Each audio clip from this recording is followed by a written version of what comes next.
So we are back again guys, no. Ayun, ngayon mag-refill ulit tayo ng mga dispo kasi sobrang tagal nating nawala diyan at alam niyo naman nagkaroon tayo ng mga problema.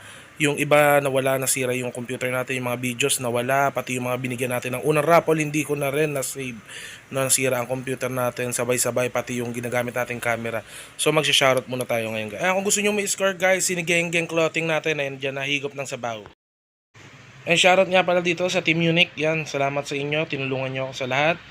Shoutout din El Caviteño Organization. Yan, maraming salamat sa inyo. All Stars, yan, mga Team All Stars yan, salamat po. At syempre, especially dito sa atin kay Kois, Unicois, yan, pakipollow yan sa page niya. At sa Team Walwal, maraming salamat sa inyo guys. So ayun guys, ang ating i-refill ngayon ay itong Pastry Vapors. Yan. Pastry Vapors baka naman, kahit ilang piraso lang, pambigay natin sa mga nanonood sa atin. No? Yan. So ayun guys, bago tayo mag-start, no? Subscribe lang kayo guys, bago comment kayo. Baka isa kayo sa mapili namin. Kukuha uli ako ng 5 tao na bibigyan uli ng brand new vape. Ayan, vape, hindi vape, disposable. Yan, magbibigay ulit tayo ng 5 piraso guys. Ayan, kaya comment na kayo. Comment na, huwag kalimutan. I-share na rin guys, share. Kung bago comment para, syempre, pili-pili tayo guys. So ayan guys, kita nyo yung tip na yan. Yan, dyan ang iaangat natin. Napakadali iaangat yan. Yung pad na yan. Yan, push lang yan. Push up and down. Hindi, I mean side by side, no? Ayan, left and right push bago may kasamang attack. Kung napapansin nyo, na naangat na siya. Napakadali niyan tanggalin. Promise yung pastry vapors na yan. Ayan, kita nyo? Ginaganong-ganon ko lang. Sabay tapos pag may bakante na, pwede mo nang hilahin yan guys. Yung pang! Ayan. Ginagamit ko yan ginagamit ko 0% na yan. Kaso ang problema natin, wala tayong juice ngayon. Dahil nga, grabe ang nangyari sa atin guys. Basta dami nangyari sa atin. Yan, tinatanggal ko yung ibabaw niya, yung pinaka-rubber.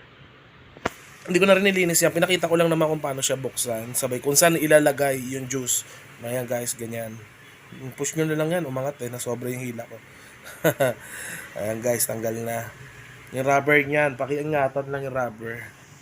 Meron pa nga akong na-try na linisin maigi yan. Kasi yung mismong tip niya, nadumi yan guys, nadumi. Yan. Sabay tapos, yung mga question nyo tungkol sa mga yung paano magpalit ng cotton, aaralin natin yan guys. Aaralin natin lahat-lahat ng yan. Kaya abang-abang kayo sa mga next vid natin guys. Sabay tapos, yan yung cotton na yan, dyan natin ilalagay yung juice. Based sa lagi may nagtatanong sa akin kung anong juice ang ginagamit.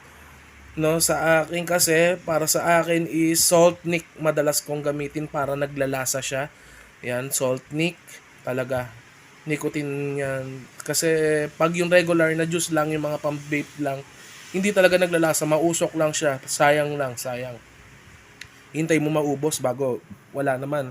Kaya ang ginagamit ko salt nick para kung ano yung lasa ng mismong juice, malalasahan mo uli.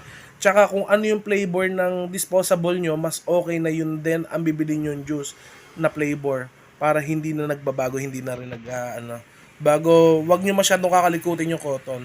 Yan, pag nalagay nyo na yung juice doon, ipupush down nyo lang yan. Ipupush nyo lang. Guys, napakadali lang yan. Ipupush. Sabay, okay na uli. Bago pag naubos na uli, lagyan uli ng juice, iangat na lang. Pero hindi ko pa natatry yung pastry vapors kung kung mag 100% uli siya kung marirepilan. No? So, yun guys. Yo, mga kuya, no, hanggang dito lang tayo. No? Sinigeng, gang, out!